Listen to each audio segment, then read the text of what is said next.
Yeah, okay, so before I begin, I need 15 questions. No, I promise this time I'll do the work. How about that? This is the No Estimates movement.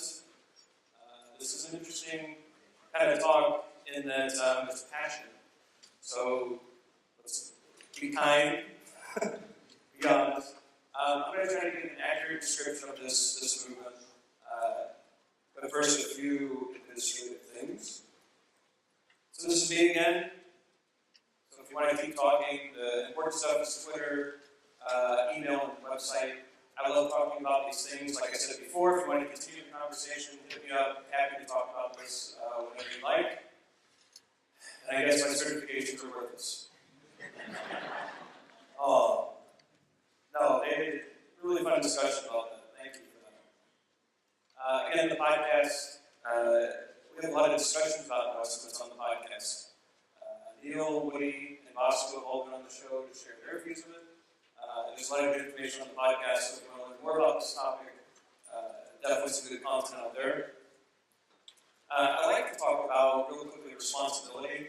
So my Agile practices are fueled by the responsibility process. It's something Christopher Avery does. It's made a huge impact on the work that I do with teams. I'm not selling it. I don't profit here. It's just something that I truly have integrated into my practice. It's brought out the humanity in my practice. It's interesting. If you want to talk about it, please let me know. Just want to thank our main sponsor as well. So JCSE, really appreciate the Georgia Center for Software Engineering. Without them, I wouldn't be out here speaking with you. So really be sure to thank your main sponsor. They do great work, especially in this community. So the hashtag, again, who's on Twitter? It's like the whole keynote audience is there. Who's on Twitter? So if you tweet, please use the hashtag. It makes it, I like to track it, they like to track it, raises awareness. I feel like I've done this before. Hashtag no estimates. Now this one's a little different. It's a great discussion. There's a lot of fun people out there who post to this hashtag. I post to it. If you post to it, welcome to the conversation. I'm not responsible for what happens. Okay? Feel free to join the conversation, but you're doing so at your own risk. Fair enough? Questions. So now this time I do have a presentation I have structured, but if something comes up that doesn't sound right, or if you want me to dig into something or elaborate, or if you want to argue, challenge, we can do a little bit of that too. Throw your hand up, and microphones are available. Stop me anytime. If there's no interaction, this talk is really boring. So, no, I would prefer that we answer all of your questions, we clear things up rather than get through all the slides. Fair enough? So I think a lot of people ask why no estimates. Like, where did it come from? And I think our industry as a whole tends to suffer from this problem. Same old thinking, same old results. Even though we've adopted an Agile mindset, even though we're doing Scrum, some things have carried forward in the way that we think about software. And I think one of these are estimates. I said during the keynote that they're a proxy to communication. They're a proxy, almost like a contract, so that we don't have to discuss. Like, you made this commitment, now go deliver it, that kind of thing. I think that thinking carried forward. We should have left that behind. And hopefully we get into why some of these things are true.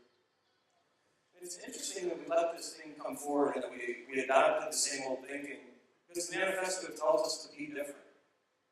Right? It tells us to inspect and adapt. It gives us new values. Working software over comprehensive documentation. That right there tells me that the emphasis on estimates should go down. Right? Because really estimates are, you could call them documentation or even contract negotiation in some cases. But the emphasis should drop. And it hasn't. And in fact, it's perhaps increased in certain environments. But I believe our values tell us the opposite should be true. And kind of here's why. When we move into this Agile space, this is a Stacy diagram. Has anyone seen this before? Not many. So what this tells us is where Agile fits. Right? So when you're far from certainty and you're far from agreement, that's a complex space. There are things we don't know. More is unknown than known. So we're testing, we're inspecting, we're adapting. This is where Agile makes sense. And why I think estimates don't make sense here anymore, because so many unknown things, right? Now, if you have close to certainty and you're close to agreement, just go build it. The overhead of Agile isn't worth it. Estimation is pointless. You know all you need to go. You know all that you need to know. Go do it. Does that make sense? So when we're talking about Agile, we're talking about the complex. We're not talking about the simple or complicated. So there's a story. Some people say, is this real or is this theory? And so I usually leave this for the end. But I thought it might be interesting to just talk about this up front. There's a store called Nordstrom's in the U.S. Have you heard of Nordstrom's? Pretty large corporation. So they had a challenge. They wanted to build, well, actually the customers had a challenge. Let's start with the customer value. Customers were frustrated with the eyeglass or the sunglass experience, right? They put a pair on, look in the mirror, put a different pair on, look in the mirror. They couldn't decide which one they liked. And sunglass sales were actually impacted. So they actually had some data showing that they weren't having the sales they should have because people couldn't accurately compare. So they said, we're going to fund a team for a week, and we're going to put them in a Nordstrom store. And they're going to come up with an iPad application in a week that will allow customers to compare sunglasses. So they built out their story map, they did some assumptions up front, they embedded the team. Over the course of a week, using paper prototyping, story mapping, they were able to get to the point to where they understood the requirements, the needs that the customers had. And a lot of the things they thought about up front got scrapped because the customers ended up didn't need those things. But by the end of the week, they had an app that is still in the majority of Nordstrom stores today. 1 week. Now, what didn't I talk about? It wasn't a single estimate, right? So what they did was they decided a value at risk. We're losing X number of dollars in sunglass sales. We're willing to invest a smaller amount to capture that value, right? So you make an investment, you hope to get more. That's a budget. They implanted a team into a store. They were constantly working with customers. Very rapid feedback cycles. Very short cycles. They were deploying regularly. They were testing regularly. End of the week, they're done. No estimates. So, and there's actually a write-up. If you go to ryanripley.com, there's a post that goes into more of the detail. Shameless plug for the website, right? But it's not a theory. This is in practice. And there are corporations and teams and companies working like this today. But there's some requirements. We have to be in an agile space. And I think there are 4 key things that help us stay in that space. The first one is experimentation. It has to be okay to experiment. We have to try things, right? If you cannot do this, no estimates will not help you. If you're not inspecting and adapting, or if it's not safe to do that, this doesn't work. Safety is a prerequisite. It has to be okay to learn. It has to be okay to fail. Now, the guy or gal that shot the arrow opposite the target, so you may want to let that person go. That one feels unsafe. But the point of this slide is that we're taking a lot of shots. And we're going to miss a lot of shots. But we're going to learn, we're going to calibrate, and eventually hit the bullseye. If you cannot do this today, this idea is probably not safe for you. Continuous learning, validated learning, things we talked about in the keynote, it's essential. We have to pull our lessons forward, or else no estimates will not help you. Actually, no process will help you. If we're not learning from our mistakes, then it doesn't matter what you're doing. You're going to end up in trouble. And then delivery. We actually have to ship something. Okay? I encounter so many teams who, yes, we're agile, we're doing all the practices, we do the daily scrum, we do all the ceremonies, we say all the right words. And then I ask them, well, what does your product look like? Oh, we haven't shipped in 12 months. Okay. That's an interesting spot for us to start working on, but we have to ship. All right? So those 4 things. If those 4 things are present, these ideas might be applicable. If not, work on these 4 things and then solve your estimation issues. Fair enough? Yes?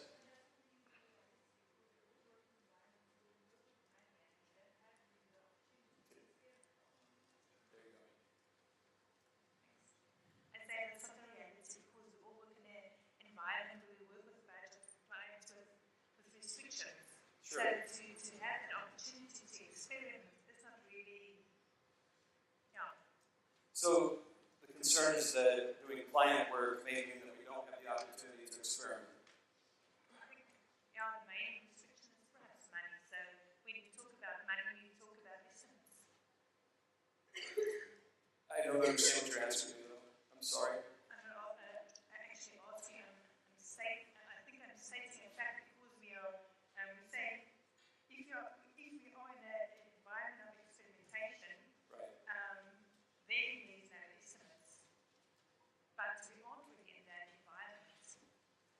okay, then we're not talking about an agile space. And no estimates is an advanced agile practice, right? So if we're not in a space where agility has been embraced, where it's not the corporate mindset, these ideas are potentially volatile, right? So let's go through this. Let's see if I clear this up a bit for you. So what is an estimate? This is where I need your help. And I don't know if you need a mic for everybody, but if you can just shout out, help me out, because I don't know. What is an estimate? It's a guess. Approximate sizing, crystal ball, big stick. Accurate is accurate is accurate. Is there such a thing? I think the accurate estimates are sitting right next to the unicorns, right? Got it. Someone said it's a guarantee? Not a guarantee. I agree with you. Is it a comparison between relative sized things, like this thing is relatively double that So thing you mean was? like this advancer is small and I'm large? Yeah, exactly that. I guess, how many is few? We're back to Don's session. But, yeah, so a lot of simple, yes. Estimate is an estimate. That's pretty meta. I like that. I feel all zen-like. It's good. It's maybe a mic. An estimate is an indication of risk. Does it indicate risk? It should. Let's see if that's true. Let's see. I pulled a few dictionary definitions and then went to a few authority sources on this. So the dictionaries agree, and perhaps dictionaries aren't the best source, but it's what we have. Approximate judgments, calculations, judging tentatively, approximately, preliminary, opinion. I think a lot of people shouted guess. That's actually congruent with Johanna Rothman, excellent agilist in the States, wrote the book Predicting the Unpredictable. Wonderful book on software estimation. Quick read and highly educational. She actually just came out and said literally guess, which is actually pretty impressive for agile literature. Not many of the authors will actually do that. Software Estimation by Steve McConnell. Who's read the book? This is the Bible on software estimation. So this is the biggest proponent of estimation you can find. And even with, when he says a good estimate is an estimate that provides a clear enough view, I read that as an acknowledgement. Clear enough is still kind of wavy, kind of wish you could know the jazz hands and it depends kind of thing, right? So let's dig into this. Here's what I think an estimate is. So the effort. So as a developer, I understood my domain, I understood my craft, I understood how Java worked. I had a pretty good feeling about how long it would take me to write a method, a feature, a function, whatever it was I was doing. I understood that. Then there's accidental complication. So the code complexity, this is a difficult slide to read, so I'll help with this. Code complexity, design decisions, team stability, multitasking, dependencies, technical debt, legacy code, a broken deployment pipeline, two biggest stories, lack of clarity in your work. Anyone ever heard of these things or have them? Yeah? Lack of priority, everything's a number one, everything must be done now. No whip limits, management discipline, technology, collaboration, on and on and on and on and on. All the things that are present in our everyday work that shows us how bad we are at doing our jobs, essentially, right? And then we have essential complication. The work is inherently difficult. This is hard to reduce. Okay, so this is conformity, changeability, invisibility, natural disasters, unforeseen occurrences. I was once working in a company where a tornado tore through half the building. That delayed our project. The estimates were off. Right? Unavoidable, unforeseen. But it's this middle column that I think causes us issues with estimates. Right? And so I've shortened this because that last slide is difficult to read. The work plus the buffer. And the buffer is why estimation is dangerous. Right? No challenges, no questions?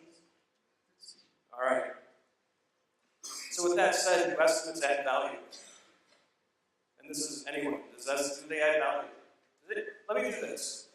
Show of hands. They do not add value. Half the room. If you believe they add value, what kind of value do you think they add? Sir? You got a microphone coming. Oz is fast. For me, there's two sides to excellence. So one part is the management wants predictability and therefore excellence. Right. The other side of it is we're a new Agile team. We think this thing is small. By estimating and showing by estimating that we think it's small, we learn that we make mistakes and that they're not always as small as we think. So for me, there's a big learning aspect to estimates, but the challenge though is the management will use it for predictability, and quite often as a performance measure, and then it goes completely wrong as soon as you start using it to measure performance. So we partially agree, right? So the value is in the a rich discussion happens, and that's what we do in Agile. Everything we're doing, in most cases, is creating the opportunity for a rich discussion about the work we're doing, and that's really the why behind many of our practices. I believe we can get there a different way. Let's ship something very small and have that rich discussion about what we learned, and not worry about what the estimate said we should have done, right?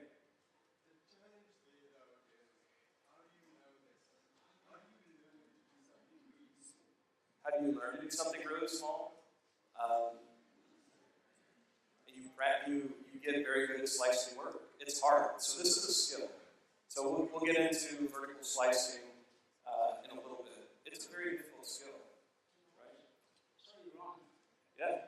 Don't be sorry. What's your view on Agile roadmap as compared to estimates?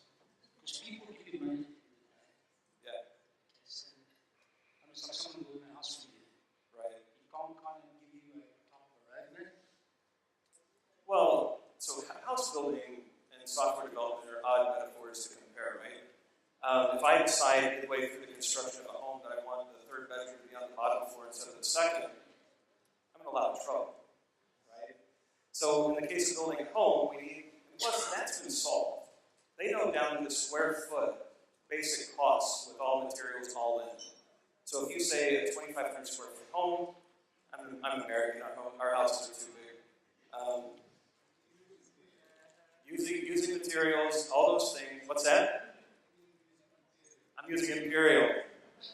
Sorry, I don't know what the metric equivalent would be. So I guess the house example was bad. Right. What I'm basically trying to say is someone can get some money to do something. Yeah. Now, what's some sort of a roadmap?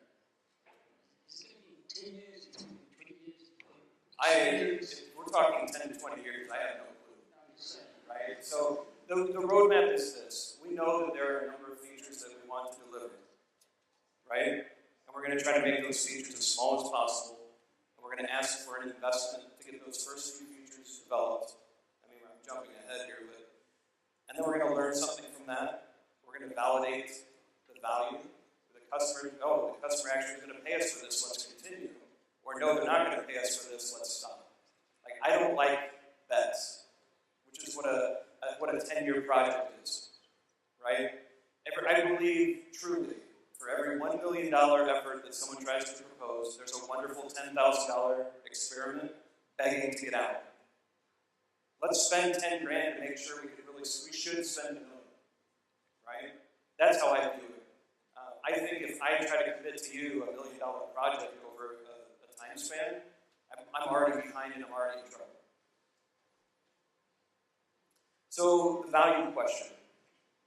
I don't think they do, and I think magic numbers are why. And this is back to the buffer. So I don't know if you guys heard there was a presidential election in the U.S.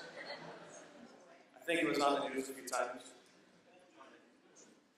It's still ongoing in some minds. Nate Silver is an excellent predictor of elections, a very intelligent guy. The prior election, I think he called every county and every state accurately -2, which was phenomenal. So during this election, this is not a Republican, Democrat, Clinton, Trump. We're not going to go there. Unless you want to do it in the fishbowl, maybe we'll do it there. Nate Silver had Clinton at 80%. So when I hand you an estimate and I say I'm 80% confident, you're going to go make decisions off of that, right? Well, we saw what happened. The 20% still occurs. How many of you have done I'm going to multiply my estimate by 2 and add 2 weeks? Honest, right? From our keynote. My favorite one is make your estimate, add 1 to it, so my estimate is 2 weeks. So I'm going to add 1, it's 3 weeks. I'm going to add the next unit in 3 months. Right? Who's done this? We got a hand in the back, you're honest. Add the numbers by 20%.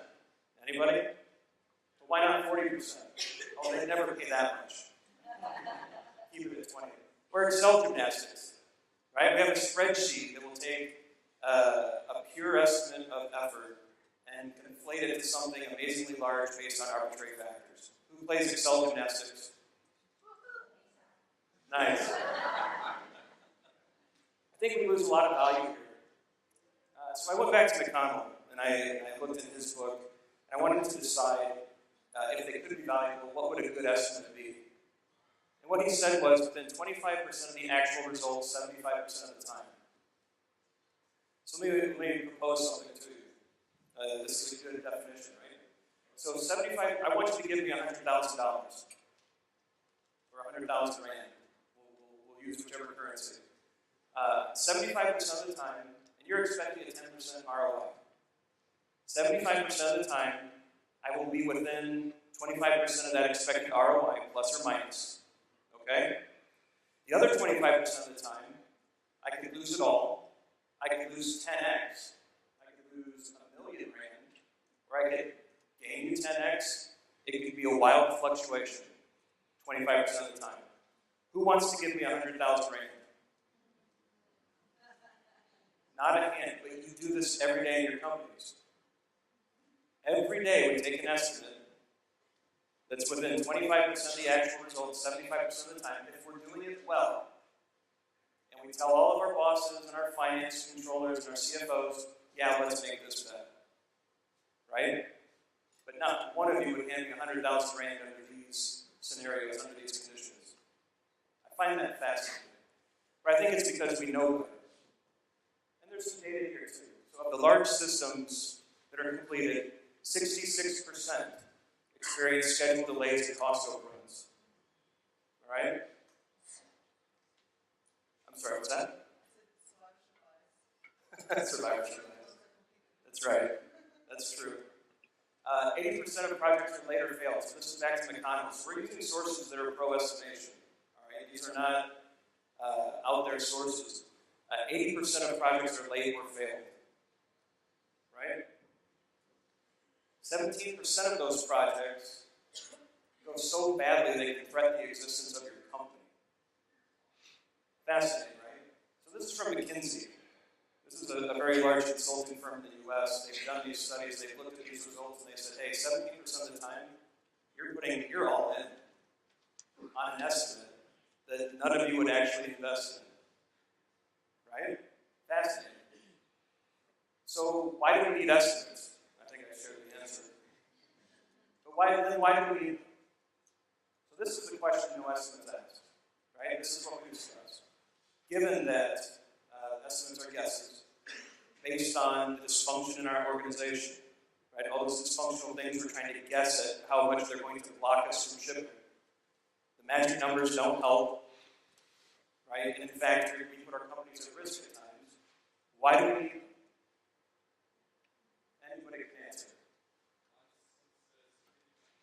Security, so that percent the illusion of control. Okay, that's an interesting need. Anyone else? Blame? Sorry, this is not an answer. My question is, how do you measure velocity without estimation? I'm sorry? Velocity. How do I measure velocity? I don't. Yeah, and I'll explain why here in a second. So we still have decisions to make, right? That's typically the big need. And so we do still have to make decisions. We're still we have fiduciary responsibilities, right? So when I'm in a management role, I have a budget. I have to maintain that budget. I have to get value for that budget. So we're going to talk about how we still have these decisions to make. We're just not going to use it with guesses. Make sense? All right. So So what is no estimates? Finally, we get to the core. And this is the look my son gives me when I say silly things or I ask him to finish his lunch. Right? But I get this look a lot when we talk about never estimating or not estimating or no estimates. Anyone feeling like this right now? It's okay. I felt like this the first time I saw a talk that even reached this topic. Anyone feeling like this? All right. We're going to try to get you back. So Woody Zuhl, Vasco Duarte, and Neil Killick. These are the three pioneers of these ideas. So they went on Twitter and they said, hey, I feel like something's odd about estimates. Can we talk about this? They've become sacred to us. We rely on them so much. And so as Agilists, we question that need and try to figure out if we do need it. And it's a good question. And they all have three different kind of views on it. So Woody Zuhl is the explorer, the dreamer. He has a beautiful vision of the world that I hope to grow into someday. If you get a chance, check out YouTube. He has wonderful talks. He just has such a pure view of things that I wish I could capture that. But he just says it's a hashtag for the topic of exploring alternatives. Right? We're still making decisions, but are there alternatives to estimates that can drive those decisions? Pretty straightforward. Vasco is a little different. So Vasco takes, not different, like weird, just he has a different approach. He takes a pure lean view. So estimates do not directly add value. And so I want to reduce that as much as possible or to zero. Because from a lean mindset, if something's not adding direct value to your product, you try to reduce it. Neil, again, takes even, he's further along on the spectrum. Let's just not worry about it. Let's work in a way that estimates are so redundant that people just stop asking for them. Can you imagine what that would look like? Kind of interesting. So the point here is, no estimates is a spectrum, right? There are some people who are visionary, looking way down the line. Vasco is more lean-based. Neil is more process, or how do we get to a working situation that they just don't have, okay? This is my view. So the Farmer's Almanac, I don't know if you have an equivalent here, but the Farmer's Almanac is something that's been printed for well over 100 years in the U.S. What it does is it's a weather predictor, right? So 18 months before the current year, so 18 months ago they worked on a book that predicted the weather for today. What does that sound like? Sounds like a lot of our projects, right? What they found out after 100 years of looking at the data versus what actually happened, you're better off flipping a coin to predict is it going to rain or not. Right? That's about the accuracy that it had. So you may as well just look up at the sky every morning and guess if it's going to rain or not. Right? That's the value of all that upfront work, pretty much that. I prefer this. So this is my beloved Chicago about to get destroyed by a thunderstorm. But it's pretty ominous. But I want my projects to look like this. You have dot radar here, I assume, right? So I like that sweeping line that just is constantly moving through my project. And as I learn something, I bubble it back up. And it becomes visible and obvious. It's a transparent transaction between the teams and the business. Do we know the count? So this is my kid's favorite guy. He goes, 1, 2. I won't do it again. This is all you need. So the count can actually teach us how to manage software projects. Here's why this works. So this is why we just need to count things. So this is, again, kind of a neat slide. But Bill Hamlin took 60 projects at Microsoft. And he had a question.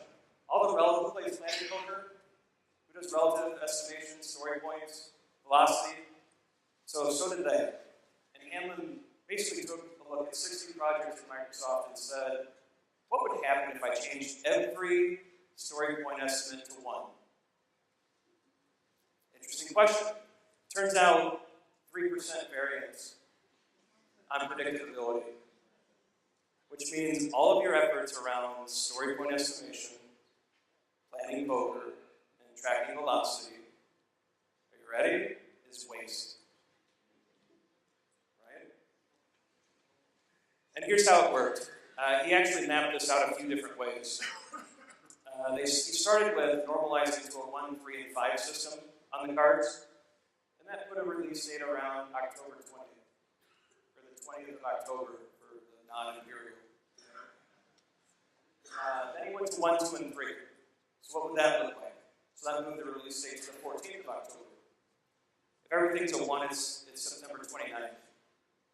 If you're even in that ballpark on a software project with the kind of durations that they were looking at, it's a win. Right? So again, all of these efforts, everything's a 1, which means the count can manage our projects. And just to be proper, Ryan Jeffries, are we all familiar with Ryan Jeffries? If you're working in an Agile space right now, you probably owe your career to Ken Beck, Ryan Jeffries, and/or Martin Fowler. Ryan is one of those people. I think he invented velocity. I think he thinks he invented velocity. And now he's saying it's not a good idea. So from the source. So this is what I like to do. This is a cumulative flow diagram. Are we familiar with this? Nice. All I do is count. So these are different swim lane or different columns on a team board, a Kanban board, however you want to measure or call it, or whatever your practice is. I count how many things are in each column. I draw a dot, and I draw a line. And now I've just managed my software project. Fascinating, right? But it tells us so much. You can look at the distance between dev to done and get cycle time. You can look at the horizontal difference between dev and done and get your work in process. You can look at these bottlenecks that start forming and start looking to ask insightful questions to your teams about, hey, we haven't shipped lately, what's going on? Or hey, things are backed up in our testing queue, what's happening? Are the devs outrunning us? Are we understaffed on testing? All of these little insights from drawing a dot and drawing some lines and being able to use your fingers to count. Right? Or if you like Excel, I think someone was, yay, woohoo Excel, woohoo! I love Excel. You can do it in Excel too. And it's equally powerful. Right? Some examples, just real quick, the things that we can glean from this. Just from counting, if you look at the upper left, why do you think things went flat on dev, test, and done? Exactly. So this is the European team. They took the month of August off. I've heard that happens. It's true. Nice. On the upper right, the lines are pulling away from one another, which is typically an indication WIP might be out of control. Right? On the bottom left, what's this delivery cadence? Why are we only shipping every couple of weeks? What's up with that? Why aren't we shipping as things are ready? Because we're doing safe. You're going to get me in so much trouble. Safe people on Twitter are already murdering me from the keynote. The bottom right, project, going. Everything slams up to done at the last minute. What happened? We hit a date, testing's over, ship it. But you can see that from the data. And we see that from counting, drawing a dot, and drawing a line. To me, it's incredibly powerful. Sushi restaurants? Anybody? Who's been to a sushi restaurant like this? This is the Neil Killick view. I'm more of a Neil Killickian type no estimates guy. They work in a way where estimates are pointless. Now, if you've eaten at one of these things, I don't know if you need the mics, but just call it out. What do you see in this flow that reminds you of agility? Anyway. Flow system? Whole system, yes, absolutely. How about the idea that the customer is paying for the whole, but there's value in the parts? Anyone else? Continuous integration? Absolutely. Feedback? Totally. Constant feedback. That's the shortest feedback loop you can get. Oh, the shrimp and birds are a little nasty tonight. It's all flowing through. All right, we gotta make change. How about quality? Do you see some of the cases? The coverings over some of the dishes. So there's some quality control in there. Wonderful Agile lessons. Now, can we ship software like this? Is this possible? Let me ask you this. Do we agree it's possible? Now, if it's possible, what value would an estimate add? If you can work like this. That's the point of the no estimates movement, right? But it's hard because you have to learn. Anyone tried to cut sushi before? You need a super sharp knife, super tight roll. Yes. We'll get you a mic. Thank you, Buzz. In terms of the estimates, if for some reason there's no more fish and they have to stop making sushi, wouldn't it be nice to give the people an estimate telling them fish is only going to be here in 2 hours and sit here and wait? Because it's going to take 2 hours before we start swinging out fish again. I think the beauty of the whole system mitigates some of that, right? That there's other options and there's other opportunity. But also what's going on in the background here is that when they pull the plate up, that's a sensor. So they have data from day one. And so are they sometimes going to be wrong? Absolutely. But can they afford it? They know that on Monday night when the theater across the street gets out, they need X number of shrimp because they can forecast that. Now, who wants to have the forecast as an estimate argument? Anyone? No? Okay. Good. Yes? No, I just wanted to say that the pool system will tell you that you are running out of fish, right? Exactly. We know that sooner than we would under other circumstances. We're not waiting until the end of a release cycle. We know the second that it looks like it's running out. We're constantly updating, constantly forecasting. But it's hard because we have to slice the sushi. And so this gets back to slicing stories. Like, this system is predicated on small pieces of work that we can ship frequently. And if we can't get there, this becomes difficult. Suddenly the idea of everything in one, that's not safe anymore. So some people use guidance. A common slicing heuristic is only one acceptance test per story. So if the story requires more than one acceptance test, or more than 2 or 3, whatever your team decides, slice the story and make it small. Some teams actually, and I'm okay with this kind of estimation, some teams decide less than 2 days per story. And they start there to learn what small means. And then they get that cadence, that feeling, and they move forward. There's a lot of different ways to go about this. There's a lot of different heuristics and different types of ways to do it. The point is we slice small. All right? And eventually you get really nice pieces of sushi. This is what we call in the States gas station sushi.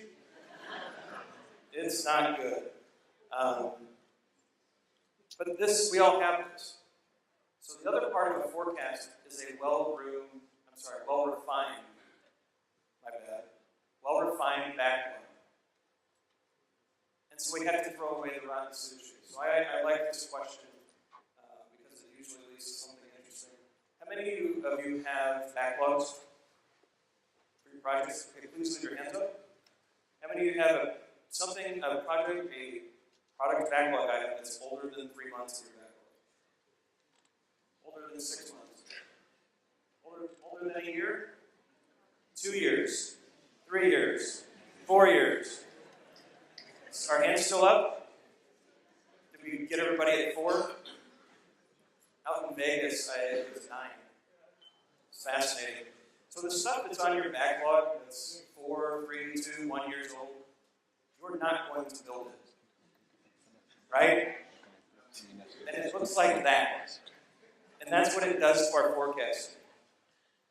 Yes, you can slice into releases, you can forecast off of that. But if you have things in your backlog greater than 6 to 12 months, you're not going to build them. Let's get those cleaned up so we can get a true forecast, a true view of our backlog. We're honest about what we're going to build, and it makes these things work, these ideas work a lot better.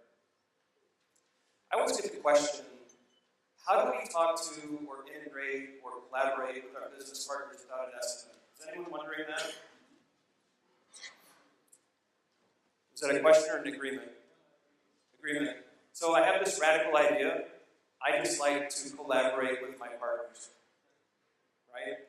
So what this is a simple grid, and I can provide links to a model or a format for this after.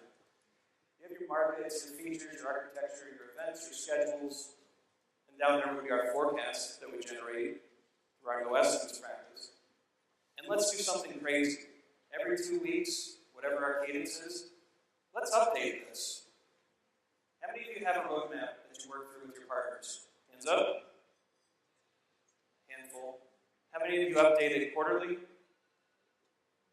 Annually? Who's doing it every 2 weeks? Anybody? That's awesome. How well does this work for you? We're happy? Are your customers happy? It's a fascinating practice. If you want to stay in line with your partners, update your forecast on this sheet, meet with them every 2 weeks, and see what's going on with them and actually have a conversation.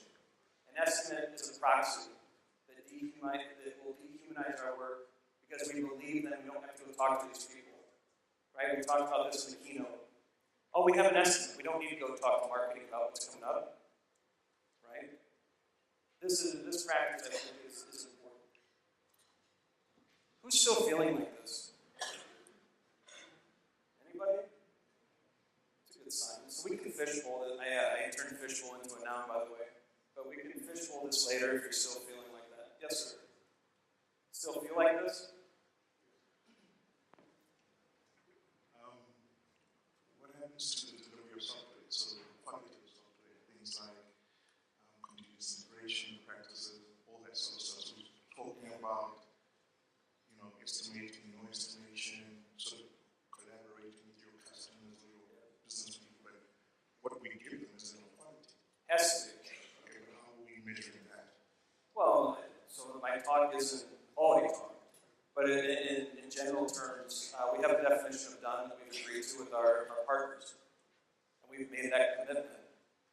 Commitment is a strong value, and we make those commitments through definition. It's not a commitment to a date. It's a commitment to principle, commitment to value, commitment to a definition of done. And so we measure our value by how well we've adhered to that. Is everything unit tested? Have we done cucumber testing? Have we done all of these things that we've agreed to do? Okay? Not really interested in estimates per se, but what do you use to elicit the conversation, the value of the conversation in terms of the complexity of the task or relative complexity? The value of the conversation is still high, but what's the alternative technique? Yeah, so the conversation is still there. The conversation emerges around when we're slicing our work smaller.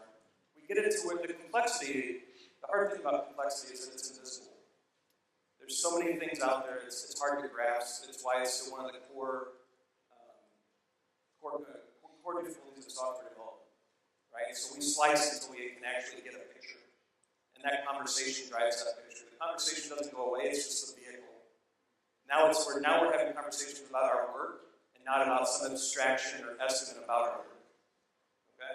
Good question. So next steps. I'll try not to go long. Everyone hates it when the speaker right before lunch goes long. So next steps. So what happens today or tomorrow? How can you actually start down this path? So if you're estimating in hours, stop. Hour estimation, fraught with difficulties that I'm happy to discuss with you after. Move to story points. All right? Don't estimate your tasks. Let the devs have their tasks. Let's keep estimation at a story level. Leave the devs alone. Limit the size of the stories. We need small pieces of work that we can ship frequently to get those short feedback cycles, right? If you're going to use the story points, only use the 1, 3, 5, the 1, 2, 3. Anything bigger than a 3 or 5, whichever one you pick, you got to cut. You got to slice. Okay? Build these cumulative flow diagrams. I think if you took your past data this week, when you go back to work, and map some of this out, you might find an insight that's interesting. There might be a bottleneck perhaps you weren't aware of in your system. Every story can be a 1. Okay? Bill Hamlin proved that. Larry Mascherone, he was a data analyst or an expert at Rally software. Everyone familiar with Rally? So he had access to tens of thousands of projects. He looked at how story points, what the values eventually turn into across teams. Everything ends up with 3 in Rally. Okay? So these experiments have been repeated. And so if everything can be a 3, why not a 1?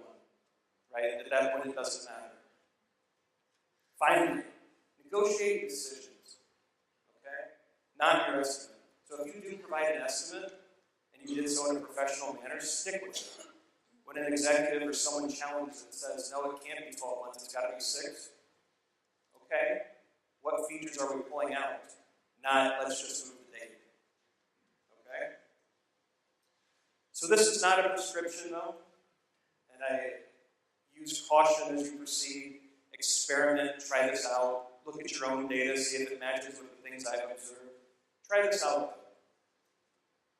And then here's some recommended resources. The slide deck will be made available. You can have this. And we're back to me, so I must be done. And it's lunchtime. So thank you.